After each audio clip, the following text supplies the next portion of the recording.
말씀의 제목은 날마다 너의 구원을 이루라 라는 제목입니다. 날마다 너의 구원을 이루라. 빌립보서 2장 12절 뒷부분 보면 그런 말씀이 있어요. 항상 복종하여 두렵고 떨림으로 너의 구원을 이루라, 그렇게 되어 있지요.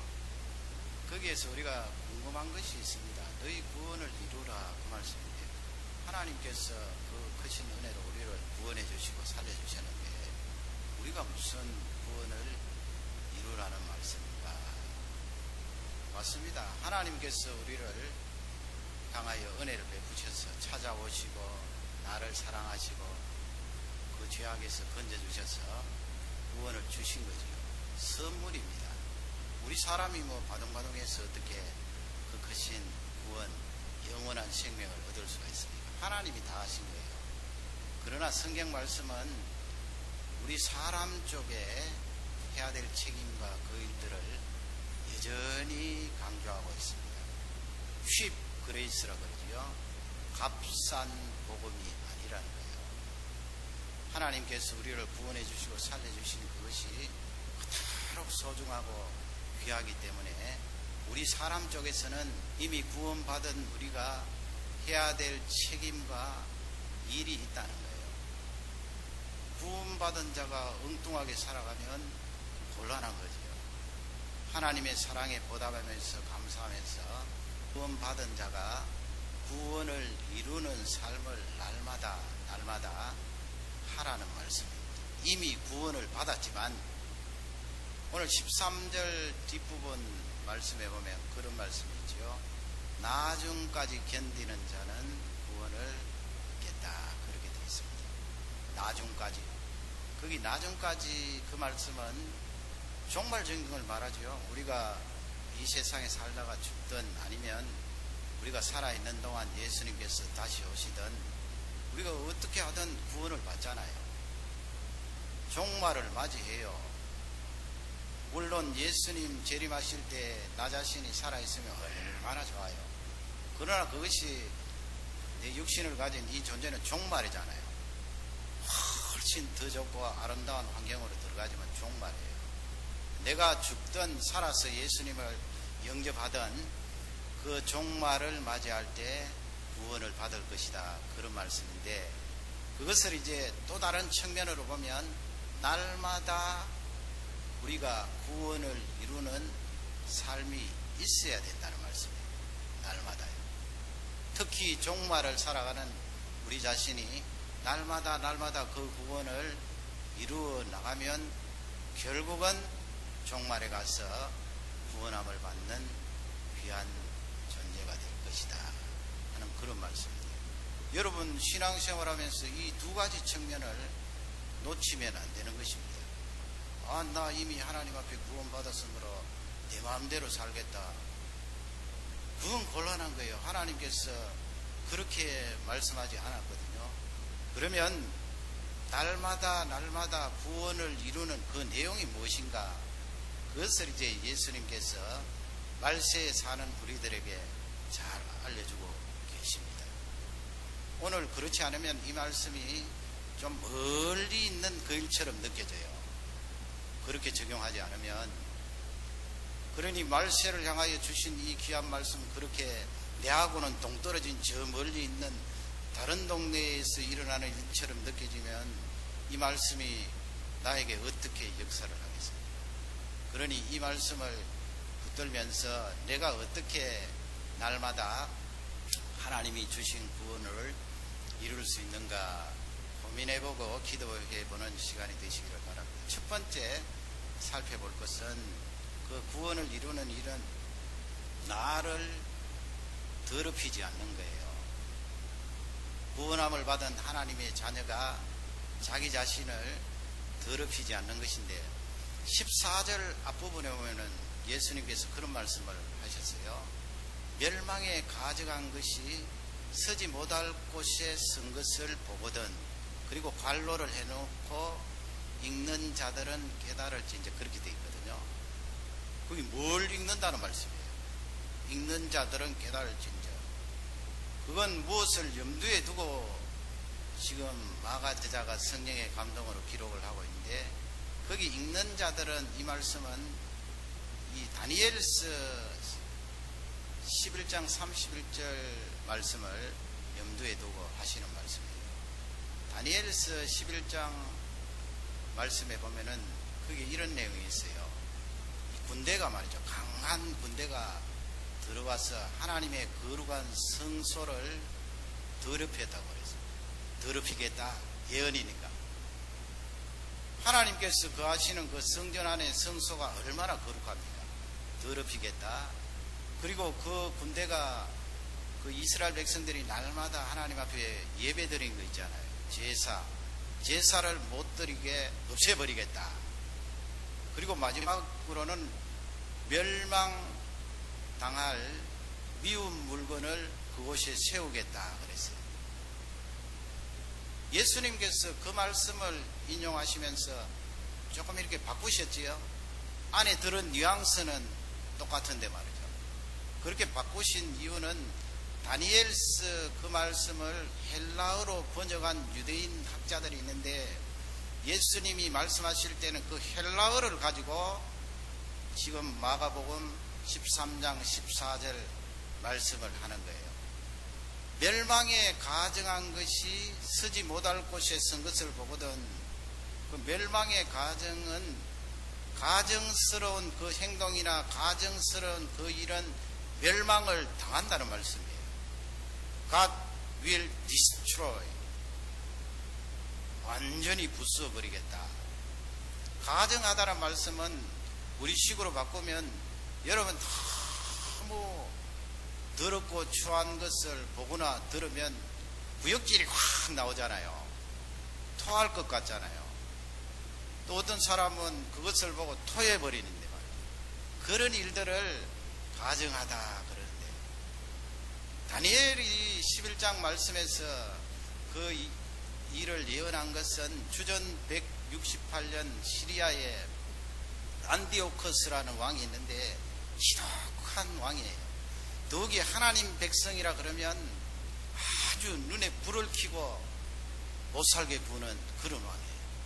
이 사람이 예루살렘을 침공하여서 예루살렘을 점령하면서, 그때 성전이 있었잖아요. 솔로몬 성전은 아니고 스룹바벨이라는 사람이 세운 성전인데, 그 성전을 점령하면서 무슨 짓을 했는가 하면, 여러분 그리스에 가면은 제우스라는 신이 있습니다.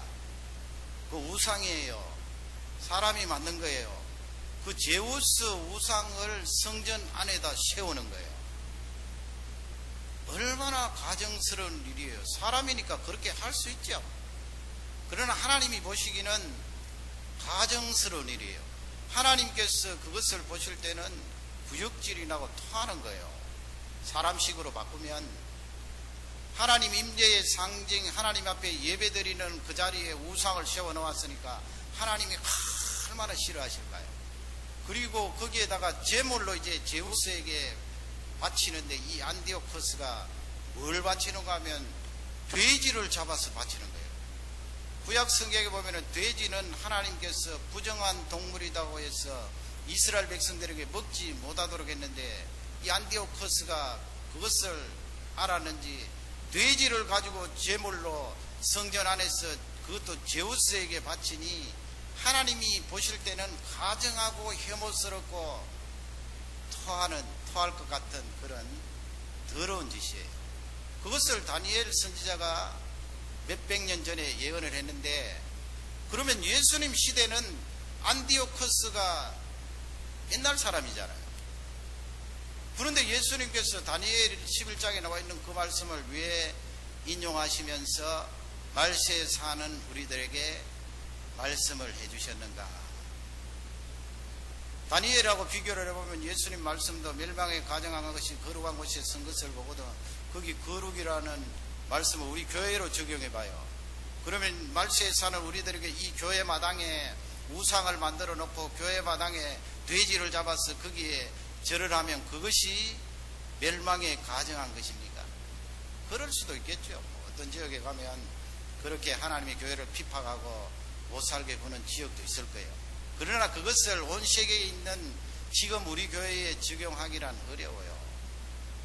사단이 공격을 할 때 그렇게 공격하겠어요. 지금은 뭐 어느 정도 각 나라마다 종교의 자유가 보장되어 있고 또 인권이 있기 때문에 사단이 그렇게 공격하기란 공산주의자들을 제외해놓고 저 회교를 제외해놓고는 쉽지 않아요. 그러면 어떻게 그것을 해석할 것인가? 여러분, 우리가 우상을 만들어 놓고 이 교회 마당에 세워놓으면 금방 알지요. 내가 아무리 믿음이 없더라도 성경을 알기 때문에 교회 마당에 우상을 세워놓으면 다 반대하고 저것은 잘못되었다, 저럴 수 없다, 우상을 부수려고 하고 그럴 거 아니에요. 그러니 마귀가 그런 식으로 역사하지 않아요. 그러면 예수님께서 멸망에 가정한 것이 거룩한 곳에 선 것을 보거든 그 말씀의 배경을 보면 거룩한 곳이 성전이잖아요. 거룩한 곳, 성전, 하나님이 거하시는 성전, 템플 오브 갓, 성전. 그러면 종말에 사는 우리들이 그 성전을 어떻게 해석할 것인가? 우리 다니는 교회를 다 성전으로 해석할 것인가? 구약의 성전하고 지금 신약의 교회하고는 달라요. 다르지요, 여러분. 구약의 성전을 신약의 교회 똑같아 그렇게 말하면 그건 다른 거예요. 예수 그리스도 오실 모형이 구약의 성전인데 말이에요. 그러나 중요한 키가 있다고요. 사도 바울이 고린도전서 3장 16절 말씀에서 우리를 향하여 뭐라고 말했습니까? 너희들은 하나님의 거룩한 하나님의 성전이다 그랬습니다. 왜 그렇게 말씀하셨습니까? 그 이유는 너희 속에 거룩한 영이신 성령 하나님이 계시기 때문이다 그랬어요. 그렇잖아요. 옛날 구약시대는 특별한 사람이 아니고서는 성령 하나님이 오시지 않았어요. 그러나 우리 신약에 사는 하나님 백성들에게는 특별한 사람 누구 따질 것 없이 예수 그리스도를 주로 고백하고 시인하면 그 속에 성령 하나님이 다 내주하신다. 이것을 믿으시죠. 너희 속에 계시는 거룩한 영이신 성령 하나님을 보고 하나님께서 나를 향하여서 너희들은 You are the temple of God, 하나님의 거룩한 성전이다 그랬어요. 그 구절만 볼 것이 아니고 고린도전서 3장 17절 보면 누구든지 If anyone defiles the temple of God, God will destroy him. 누구든지 그 거룩한 하나님의 성전을 더럽히면 하나님이 멸하시리라. 하나님의 성전이 거룩하기 때문에 너희들도 거룩하니라. 하나님께서 나를 보고 거룩하다고 말씀하는 거 아니에요. 내 속에 계시는 성령 하나님을 보시고 성령 하나님을 모시고 있는 너 자신은 거룩하다는 거예요. 그러니 우리 청년들, 청소년들 거룩한 나의 영혼과 몸을 함부로 해요. 함부로 한다는 말씀이 아니고요. 함부로 생각하고 함부로 행동하고 함부로 절망하고 그렇게 하는 거 아니에요. 내 속에는 성령 하나님이 계시는 거룩한 성전이에요. 더럽히면 멸하시겠다 말씀을 하셨습니다. 그러니 신약시대에 사는 우리는 내 개인 하나하나가 하나님의 성전이에요. 얼마나 거룩한데요. 이 우주를 만드시고 우주를 운행하시는 그 성령 하나님께서 내 속에 계시고 그분은 의 그 자체인데, 거룩 그 자체인데 그분이 나에게 오셔서 내 속에 거주하시는데 내가 함부로 말하고 함부로 생각하고 더러운 것을 내 속으로 이끌어 들이면 안 된다는 말씀이에요. 그러면 여러분, 이 14절 앞부분의 말씀을 어떻게 해석하는가요? 내가 성전인데 거룩한 이 성전을 더럽힐 수 있는 요소가 종말에 있다는 거예요. 왜 종말에 없겠어요? 사단이 그렇게 공격하겠지요.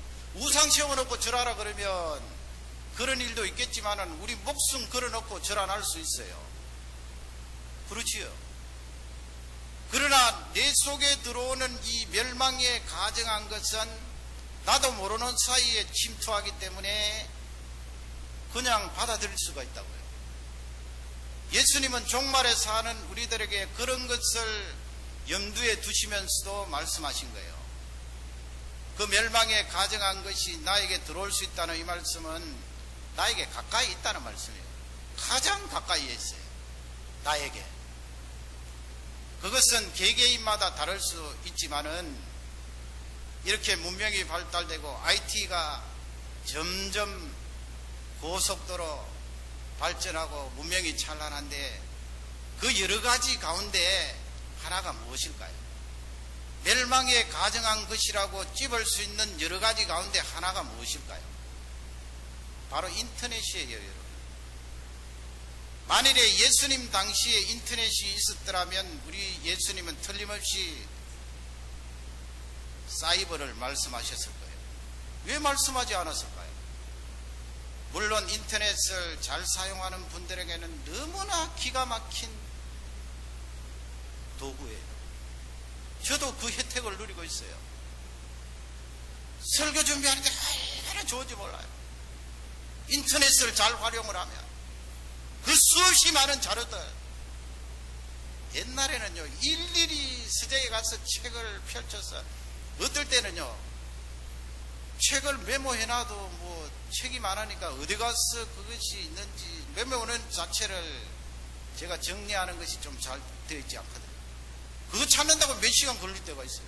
결국은 설교 준비할 때 찾아서 넣습니다만 몇 시간 동안 그것 때문에 허비하는 거예요. 이 책 뒤졌다가 저 책 뒤졌다가. 근데 요즘은 얼마나 편리합니까? 그런데 이 편리한 인터넷이 어두운 게 있잖아요. 어두운 게 얼마나 어두워요. 사람을 망하게 하고 망치고 우리 청소년들을 병들게 하고 청년들을 악의 수렁 속에 집어넣는 어두운 부분이 있다고요. 그게 바로 멸망에 가증한 거예요. 지난 주간에 여러분 듣기도 참으로 부들부들 떨리는 어떤 청년이 그랬잖아요. 잠자고 있는 초등학교 1학년 하면 7살이에요. 만 7살. 세상에 80kg 이상 되는 그 거구가 말이죠. 잠자고 있는 7살짜리 여자아이를 이불에 둘둘 말아서 어깨에 메고 그렇게 못된 짓을 저질렀잖아요. 그리고 사실은 그 아이가 남자의 얼굴을 알았기 때문에 목을 졸라서 죽였다고요. 죽은 줄 알고 도망가는데 하나님께서 그 어린아이를 불쌍히 여기셔서 살려주신 거예요. 얼마나 가정스러운지. 뭐라고 말하는가 하면 그 아이나 나 자신이 재수가 없어 그렇게 됐다는 거예요. 세상에, 악마가 역사를 해도 그런 말을 할 수 있나요? 그 사람도 역시 술을 처먹었다 그래야지. 그거는 소주를 2병이나 마시고 그렇게 했는데 그 속에도 죄성이 있잖아요. 사실은 술 마시고 그런 짓을 하면 죄가 좀 가벼워질 것이라는 그런 의도가 있잖아요. 그렇게 하고 못된 짓을 했는데 그게 여러분 여기나 한국이나 그런 일이 지금 작게 일어나고 있습니다. 특히 인터넷 강국이라고 그러면서 속도를 자랑하고 찬란한 인터넷 문화를 자랑하는 한국에서 지금 그런 일들이, 특히 아동을 향하여서 그렇게 못된 짓을 하는 일들이 한두 건입니까, 여러분? 여러분 이 세상을 바라볼 때 그런 일이 일어날 때 저건 특별한 사람이야 그렇게 생각하시면 안 돼요. 벌써 우리 청소년들이나 청년이나 어른들 속에 팻만에 있다는 거예요.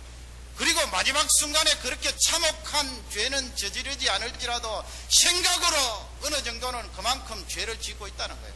그것이 외부로 표출된 것이 몇몇 사건인데 우리에게 알려주는 메시지가 얼마나 커요. 이 사람도 마찬가지예요. 이 사람도 이렇게 프로파일러라는 그런 범죄 심리학가가 있잖아요. 요즘은 이렇게 조사를 해보면 그렇게 상대방에게 못된 짓을 해놓고도 자기 자신이 그 못된 짓을 하고 죄스러운 걸 못 느끼는 거예요. 말은 뭐 기자들 마이크 갖다 대면 죄송스럽다 그러는데 그게 아니라는 거예요. 못 느끼. 왜요? 여러분, 우리가 양심이 왜 그렇게 마비가 되었나요? 요즘 보세요. 전부 그거 들다보고 있잖아요. 물론 뭐 좋은 의미로 문자도 보내고 뭐 그렇게 하지만 우리 기계에 매달려 있어요. 계속 그것만 들다보고 있어요. 우리 청소년들, 청년들 그거 들다보고 있잖아요.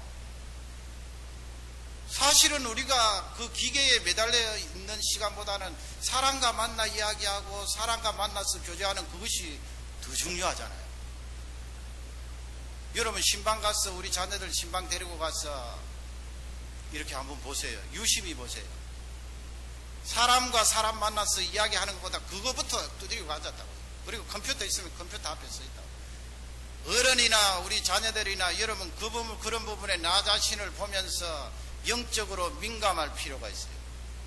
그러면 그 청년이 왜 그와 같은 참혹한 죄를 저질렀는가?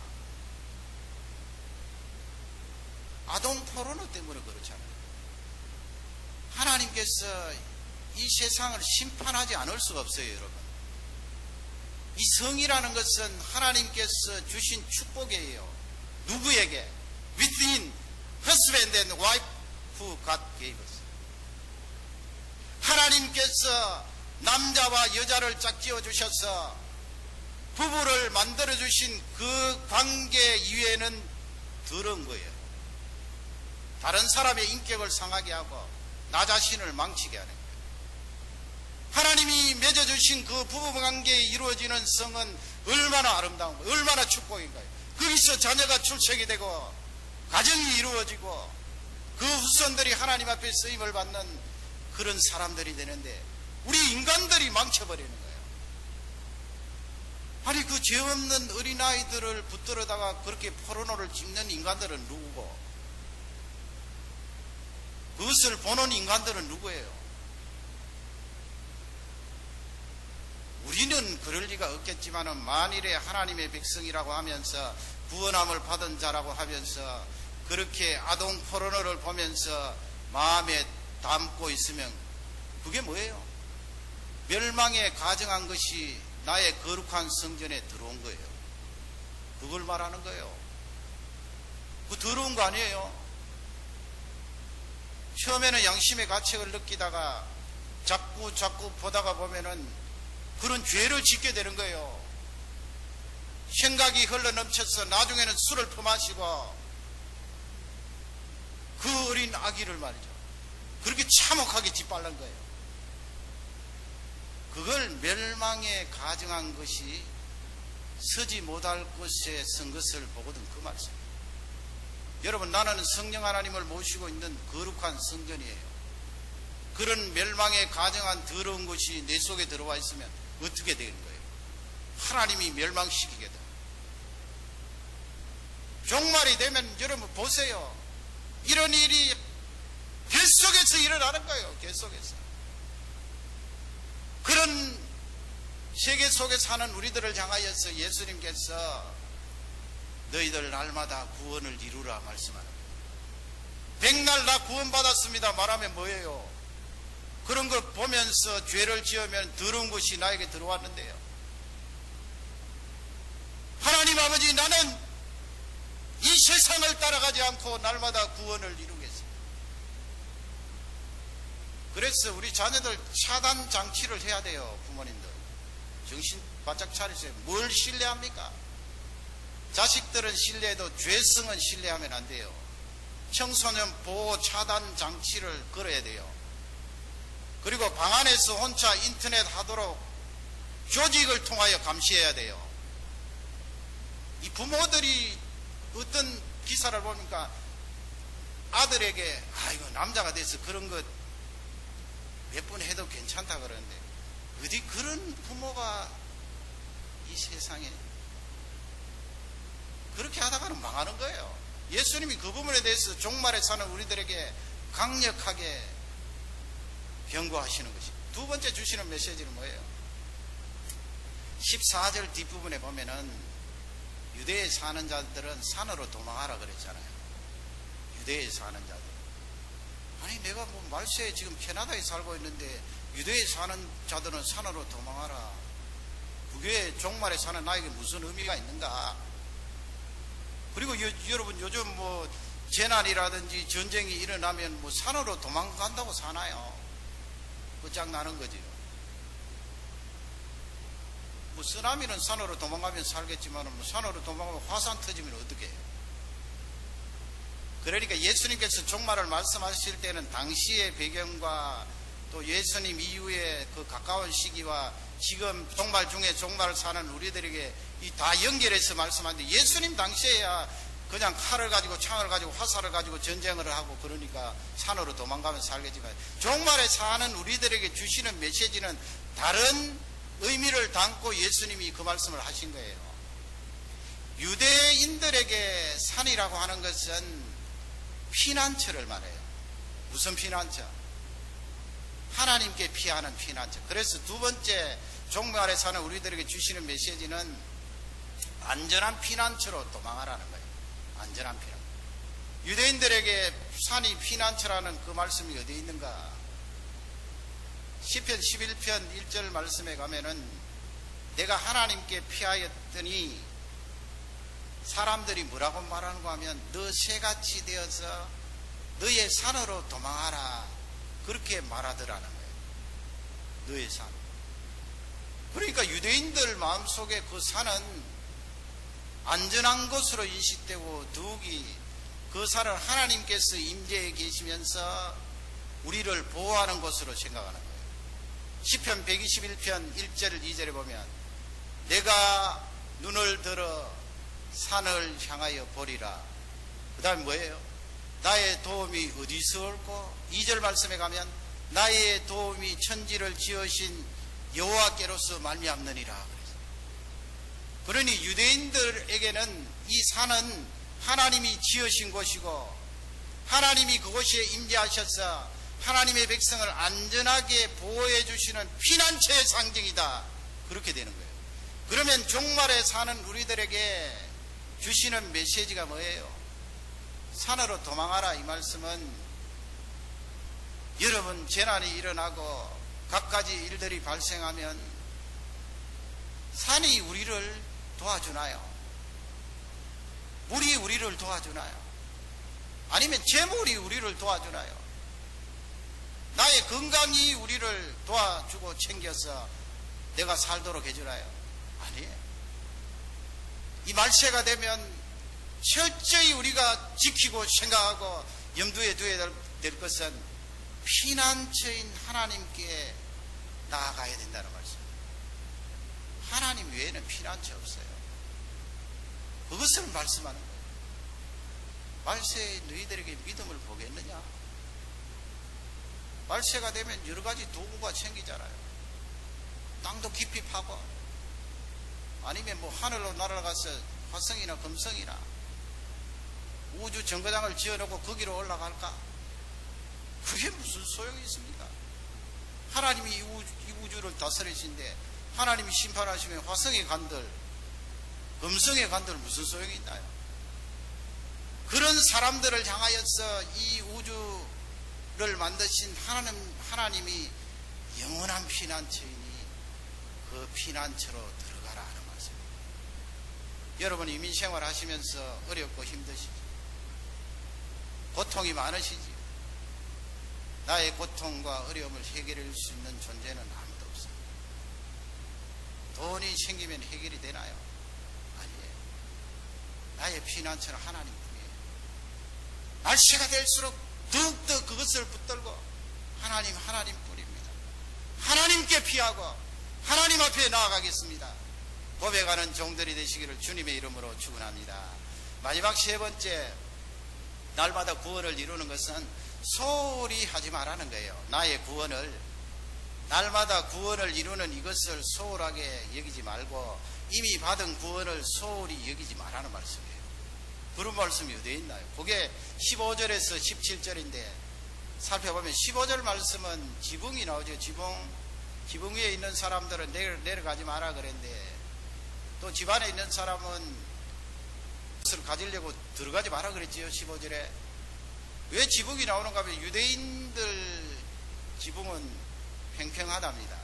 더운 나라니까 바깥 쪽에도 계단이 있고 집 안에도 올라갈 수 있는 계단이 있는데 그 저녁 무렵에 서늘하면은 가족들이 그 지붕 위에 평평한 데 올라가서 식사도 하고 이야기도 하고 그렇게 교제를 하는데, 그럴 때 이 말세에 위기와 재난이 일어나고 전쟁이 일어난다면,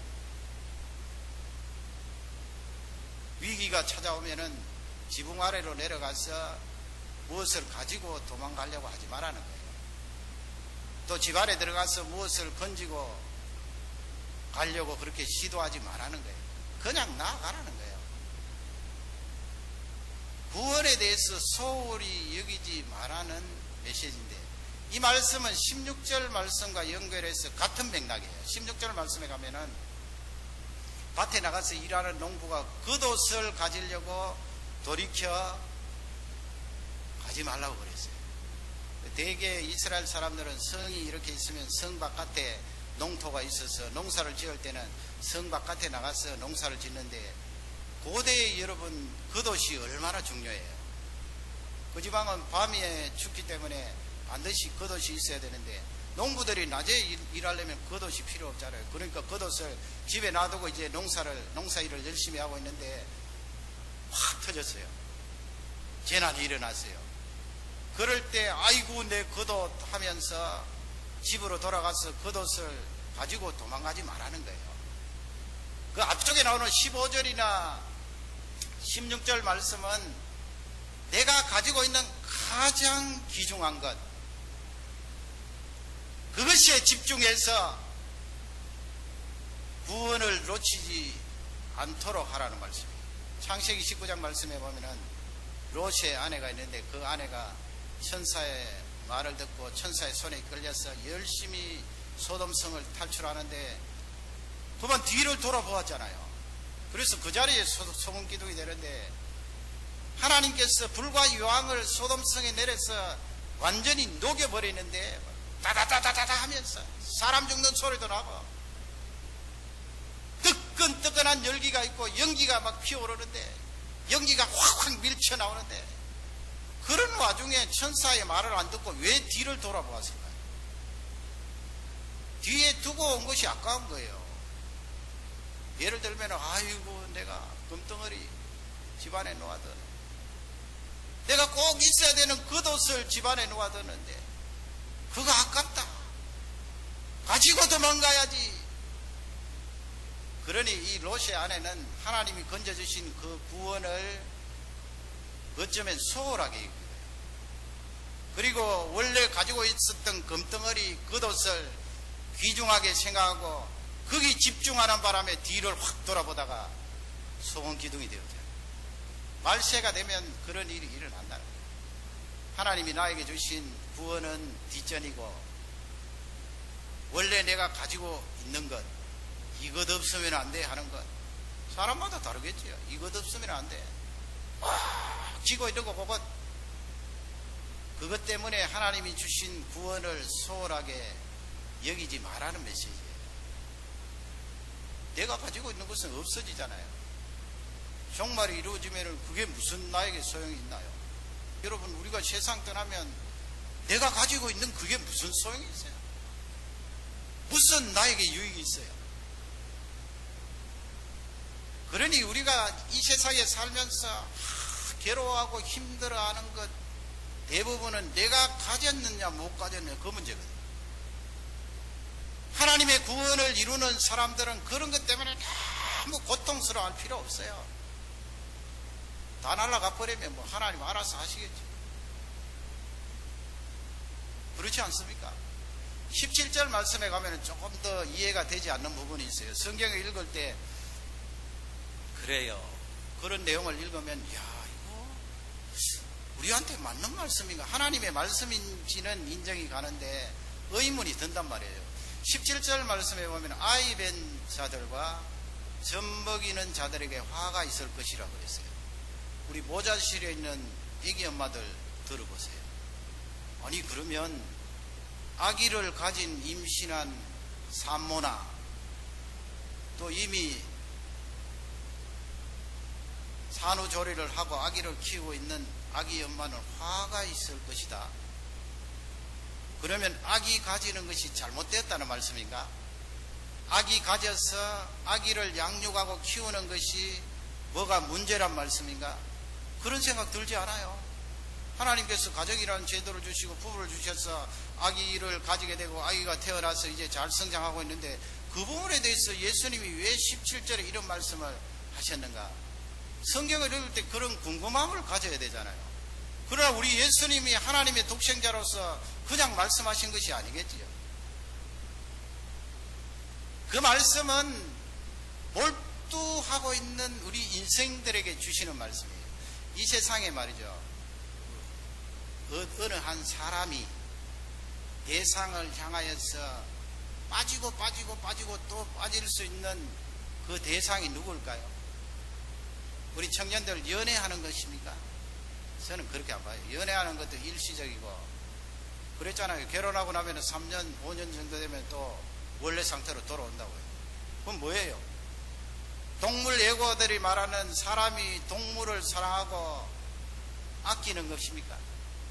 동물에 깊이 빠지면 그렇게 몰두가 되나요? 그것도 아니에요. 몰두 어느 정도는 되겠지만은 이 세상에서 가장 깊이 빠지고 몰두할 수 있는 그 대상이 누구예요? 아기예요. 아기 키우는 엄마들 말씀해 보세요. 아기 아니에요. 우리 아빠들 남자들은 조금 덜한 것 같아요. 아버지 사랑이 못하다 그 말씀은 아니고요. 그만큼 피부로 느끼고 실감을 하는 내가 낳은 그 아이에 대한 사랑이 조금 못 미치는 것 같아요. 그렇잖아요. 실제적으로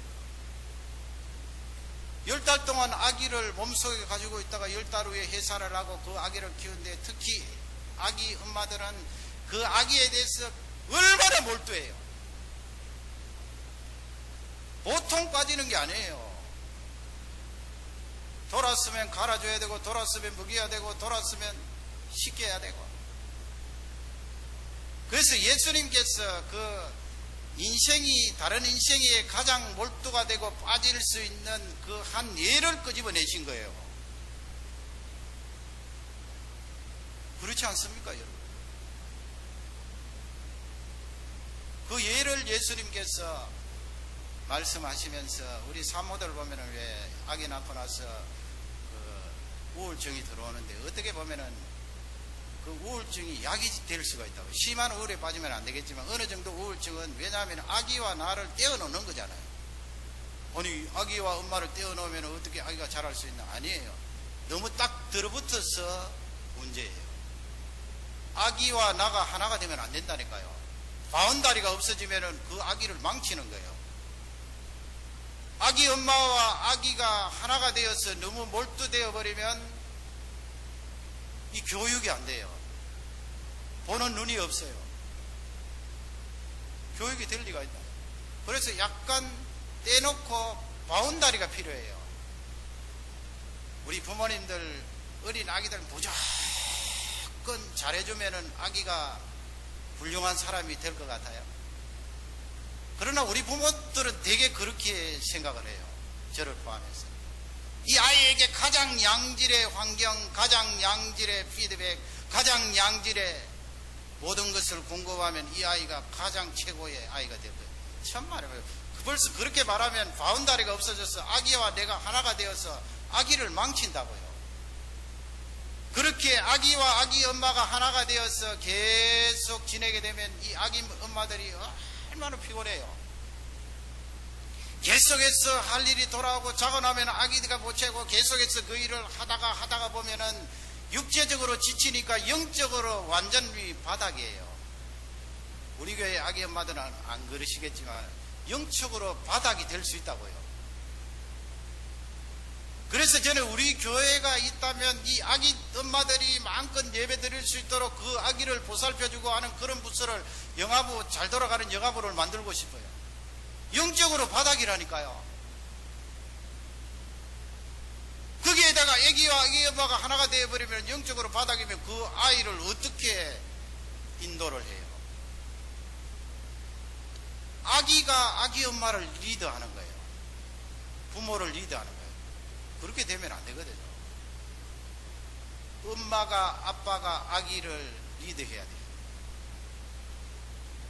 그런데 아기 엄마가 영적으로 바닥인데 뭘 리드합니까? 어디에 몰두하고 있는데 거기에 빠져서 헤어나지 못하는 거예요.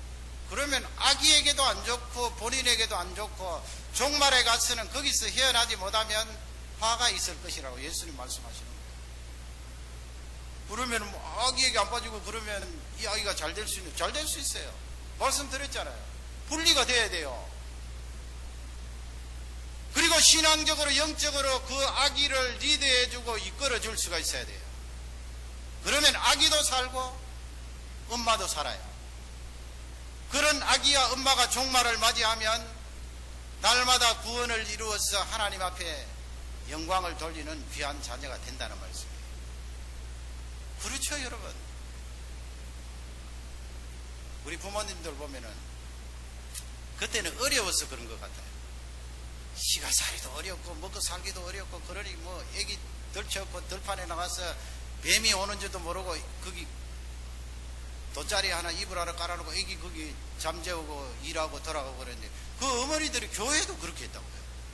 교회도 뭐 수요일 금요일 있으면 애기 덜쳐갖고 그때 무슨 정화부가 있었어요. 그냥 새벽기도 나와서 옆에 눕혀놓고 자는 거예요. 애기는 자고 엄마는 기도하고 철아 나와서 애기는 눕혀놓고 엄마는 기도하고 애기는 자고. 아이고 도대체 저렇게 애기를 키워서 애기가 어떻게 인격적으로 잘 성숙할 수 있을 것인가. 여러분, 그래서 우리 한국이 망했나요? 그런 어머니들 때문에 자녀들이 믿음으로 바로 서서 기라성 같은 인물이 나왔잖아요. 예수님이 주시는 말씀이 그 말씀이에요. 무엇에 몰두되어 있는가? 그렇게 몰두되어 있으면은 다 해롭다는 거예요. 여러분, 애기 키우는 엄마만 그렇습니까? 우리의 삶도 그래요. 아침에 나가면 저녁에 돌아오고 어떨 때는 밤새워 일해야 되고 돌아가고 또 돌아가고 돌아가고 또 돌아가고. 그렇게 일을 해야 되니, 일을 해야 먹고 살 수 있으니 비관적으로 봐야 됩니다. 애기 엄마나 일하는 우리가 계속해서 그렇게 돌아가면서 새벽별 보고 나가서 저녁에 별 보고 들어오고 밤을 새우고 일하고 그렇게 함에도 불구하고 구원을 이루는 사람들이 있어요. 그리고 어떤 사람은 그 일 때문에 막 몰두가 되어서 구원이 뭔지, 구원을 이루는 삶이 뭔지, 사명이 뭔지, 영혼 살리는 것이 뭔지 종말이 되면 그렇게 된다는 거예요. 오늘 주시는 강력한 메시지는 하나님 아버지, 내 삶이 구원을 이루는, 종말에 사는 구원을 이루는 귀한 삶을 살게 해주십시오. 이것을 붙들고 실험을 하고 몸부림칠 때 하나님께서 나를 통하여 귀한 일들을 이루어 주시오. 우리 다 같이 기도하시겠습니다.